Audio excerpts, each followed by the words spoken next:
За одоо бид ковидээр өвчсөний дараа ямар дэглэм баримтлах талаар зөвлөгөө өгье. За манай аймагт бол одоогийн байдлаар 14,000 гаруй хүн ковидын өвчнөөр өвчлээд байна.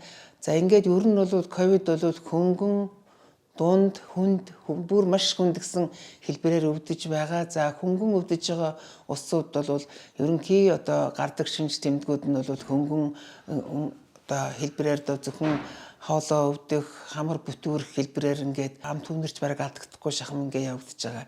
Энийг бол яг хаа тэртээ тэргүй өрх сумынхаа эмчийн гяналтанд багцаа уугаад юм уу ерөнхийдөө өөрийнхөө дархлаа сайн болвол тэр хэлбэрээрээ тэр гайгүй эмчлэгдэж байгаа.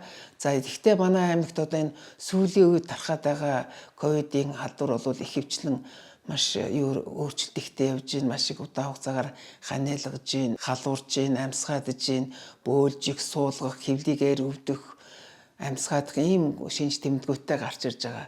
За тэгээд голдуу хөнгөн хэлбэрээр ингээд өрхийнхаа эмнэлэг дээр вакцины эмчилгээнд хамрагдаад ер нь бол бас халдвартын тасагт эмчлэгдээд гарч байгаа усууч гэсэн дараагаар нь уушгины хатгай болох нь элбэг тохиолдож байгаа. Одоо ер нь сүүлийн үеийнх нь бол бараг тийм хэлбэр явагдаж байгаа.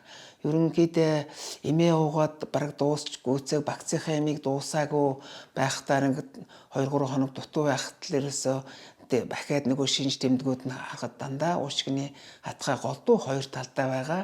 Ерөнхийдөө бол ковидын хатгай бол уушгины арын хэсгээр яадаг. Яагаад гэвэл тэр тусан хангамж аль сул байгаа газруудаар ингэж яадаг учраас уушгины арын доогоор байралтай хатгаанууд тэгээ хүндрэхээр бол ерөөсөө бүх талбайг хамраад одоо цагаан уушиг гэдгийг үүсгэдэг. Тийм учраас л одоо энэ өвчнөөс өөрийгөө хамгаалахын тулд л одоо бүхэл арга хэмжээг авч эрт эмчтэй хандаад эмчилгээнүүдийг хийх ёстой. За уушигны хатгай бол ерөнхийдөө хатгаагаар өвдөж байгаа хүн бол 10 хоног дотор идэгдгүү зөвхөн одоо өрөвслийн процесс нь шимэгдэж явах үедээ л голдуу эмнэлгээсээ гарах 10 хоногийн стандарт эмчилгээ гэдгээрээ бараг тэгж гаргадаад байгаа. Гэхдээ энэ бол нэлээд удаан хугацаагаар үргэлжилдэг. Тийм учраас усууд яах вэ гэхээр дэглэм сайн барих ёстой.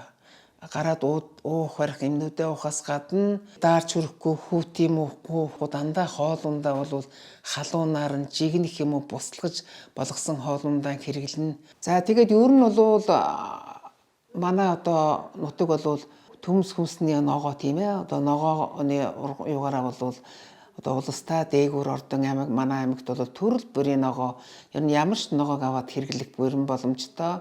Төмс хүнсний ногоонд бол бүх төрлийн амин дэвүүд байдаг.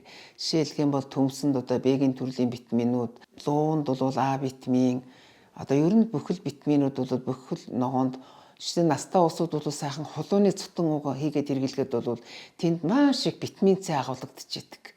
Тийм учраас хулууны цутанг бол ахмадууд мань хийж сураараа их хялбархан байдаг. Энийг хийж хөвших хэрэгтэй.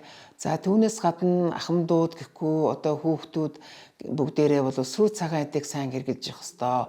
Одоо ерөөсөө бараг сүү уухгүй, тараг уухгүй гэсэн бараг тийм тэр бол тийм биш. Тэн дотор маш их амин дэм, маш их эрдэсийн боцууд сүү цагаан эдэнд байж байгаа.